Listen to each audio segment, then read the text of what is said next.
देखो ये तो शेयर बाजार पे आते रहता, थोड़ा बहुत तो हाँ बिजनेस पॉइंट के हिसाब से ऊपर नीचे चलता ही रहता है। हाँ बाजार में कभी मंदी कभी तेजी। मतलब ये था कि भाई एकजुट रहे, हिंदू मुस्लिम सब एकजुट रहें, तभी तो आगे बढ़ेंगे, तरक्की करेंगे। कुछ लोगों ने उसको अलग एंगल से ले लिया।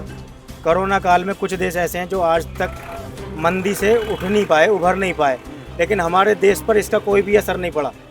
देखिए ऐसे तो मुस्लिम भाई भी यहाँ हाँ 40% हैं हाँ और वो भी खूब व्यापार कर रहे हैं, हाँ। अच्छा आगे बढ़ रहे हैं, तरक्की कर रहे हैं। तो ऐसा कुछ नहीं है कि भाई किसी विशेष जाति को नीचे दबाया जा रहा हो। सब खुलकर काम कर रहे हैं। ये सब राजनीतिक पॉइंट है। जो भारत देश की संस्कृति जानी जाती है, प्यार और मोहब्बत के लिए जानी जाती है।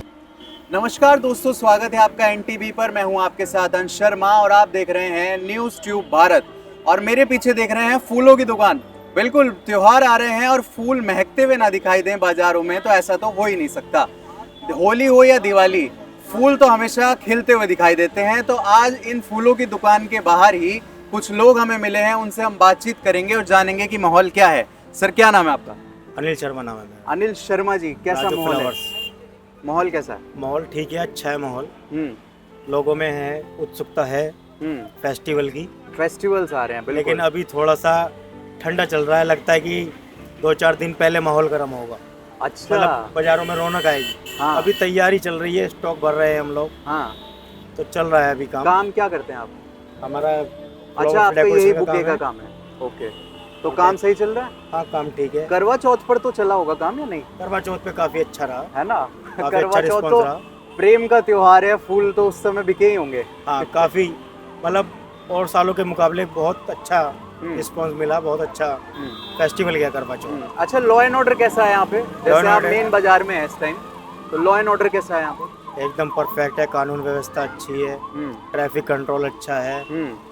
बट ये है कि फेस्टिवल है तो सड़कों पे जाम तो नॉर्मली बात है। हाँ, ये तो लगा ही रहेगा। अच्छा, जाम की बात आपने की, पड़ोस में दिल्ली है। हम्म। दिल्ली में तो बड़े जाम बुरे लगे रहते हैं, दिल्ली तो में यहाँ पर भी उसका कुछ असर है? यहाँ ठीक है जाम की स्थिति? जाम की स्थिति है तो खराब, क्योंकि जाम काफी लगा रहता है। फेस्टिवल है तो दिल्ली के नजदीक है गाजियाबाद, हाँ। तो यहाँ जाम लगना स्वाभाविक है। कोई ऐसा नहीं है कि नया जाम है, ये तो स्वाभाविक है, क्योंकि यहाँ से होलसेलर अपने माल भी भरते हैं, दिल्ली से ही आता है सब।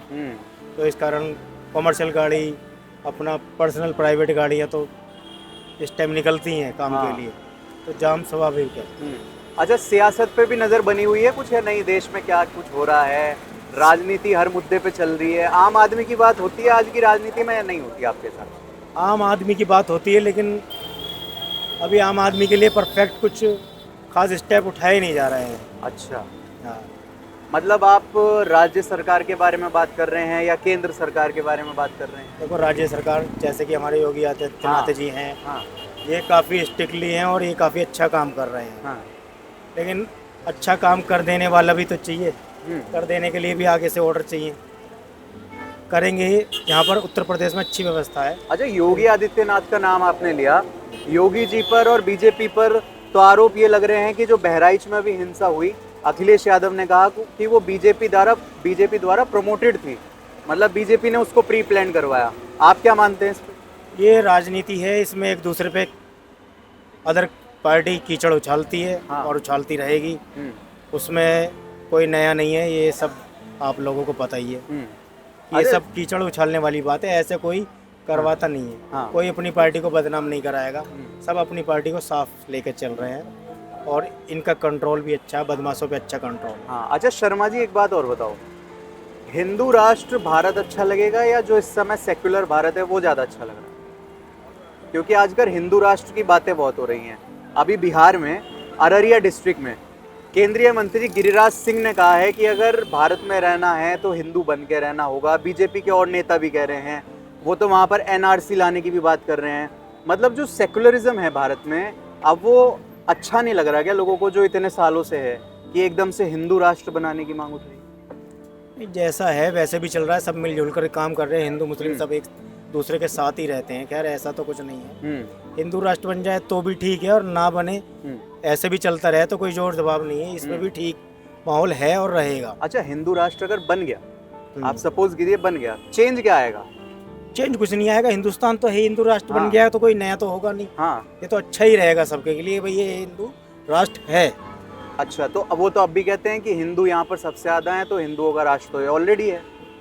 देखिए ऐसे तो मुस्लिम भाई भी यहाँ हाँ 40% हैं हाँ और वो भी खूब व्यापार कर रहे हैं, हाँ। अच्छा आगे बढ़ रहे हैं, तरक्की कर रहे हैं।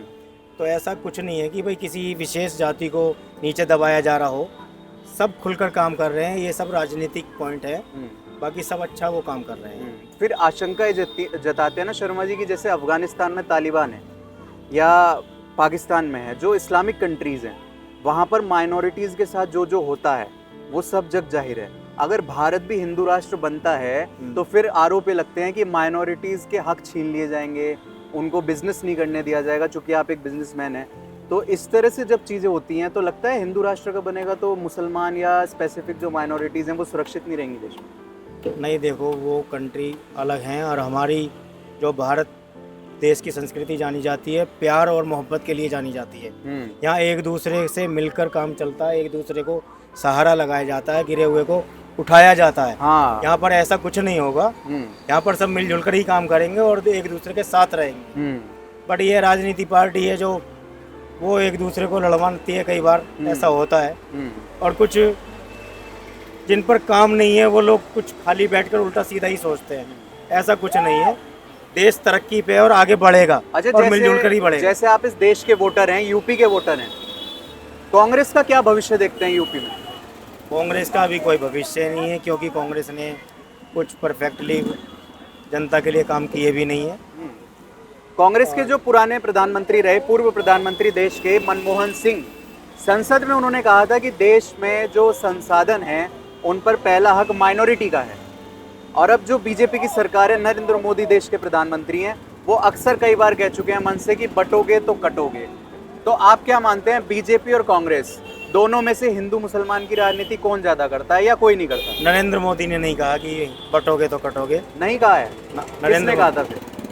ये किसी और नेता ने कहा होगा, लेकिन नरेंद्र मोदी जी ने ऐसे विवादित बयान नहीं दिए हैं। नहीं, उन्होंने समाज के संदर्भ में ये बात कही है कि अगर आप बटेंगे तो कटेंगे। देखो एकता तो बटेंगे से कटेंगे से मेरा मतलब है कि एकजुट रहने की उन्होंने बात की। एकजुट रहने पर ही देश तरक्की करेगा। और फिर बटेगा तो फिर योगी आदित्यनाथ कह चुके हैं, यूपी के मुख्यमंत्री, हेमंत बिस्वा शर्मा कह चुके हैं, असम के मुख्यमंत्री।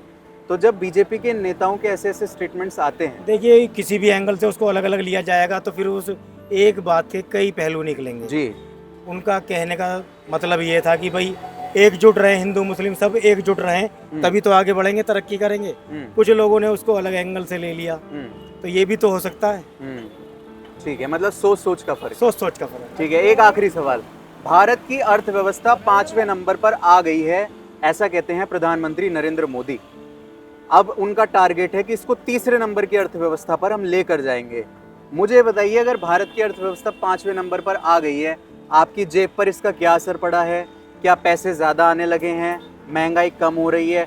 आप जो एक वोटर हैं, क्योंकि 5वें नंबर की अर्थव्यवस्था का मतलब है top 5 economy of the world, तो आपके जेब पर उसका क्या असर पड़ा? देखो मैं आपको बता देता हूँ, लोगों ने अपने खर्चे बढ़ा लिए हैं, इच्छाएं बढ़ा ली हैं, और कुछ लोग काम भी कम करना चाहते हैं, ऐसा नहीं है। और हमारे देश की अर्थव्यवस्था बहुत अच्छी है। कोरोना काल में कुछ देश ऐसे हैं जो आज तक मंदी से उठ नहीं पाए, उभर नहीं पाए, लेकिन हमारे देश पर इसका कोई भी असर नहीं पड़ा, बुरा प्रभाव नहीं पड़ा। सब तरक्की कर रहे हैं, सबको रोजी रोटी मिल रही है, सब खा पी रहे हैं और सब अच्छा काम कर रहे हैं और देश तरक्की पे है। तो मेरा मानना है कि काफ़ी अच्छा रिस्पॉन्स है। अच्छा, अगर अर्थव्यवस्था ऊपर है, 5वें नंबर पर है, बड़ी है, तो फिर डॉलर के मुकाबले रुपया गिर क्यों रहा है? रुपया तो डाउन जा रहा है बीच बीच में, ऐसा क्यों हो रहा है? तो रुपया भी इंक्रीज होना चाहिए। देखो ये तो शेयर बाजार पे आधारित है, थोड़ा बहुत तो हाँ, बिजनेस पॉइंट के हिसाब से ऊपर नीचे चलता ही रहता है। हाँ। बाजार में कभी मंदी कभी तेजी, ये सब होती रहती है। 2047 तक लगता है भारत एक विकसित राष्ट्र बन पाएगा, जो प्रधानमंत्री नरेंद्र मोदी का विजन है? अगर इसी तरीके से चलता रहा तो जरूर बन पाएगा। अच्छा। और राजनीति कोई और पार्टी आती है, हाँ, तो उसका कुछ कह नहीं सकते कि देश तरक्की कर पाएगा या नहीं कर पाएगा। चलिए ठीक है। तो इन्होंने तमाम मुद्दों पर अपनी बात रखी। बाजार में और क्या माहौल है, और भी लोगों से मुखातिब होंगे, देखते रहिए आप NTV।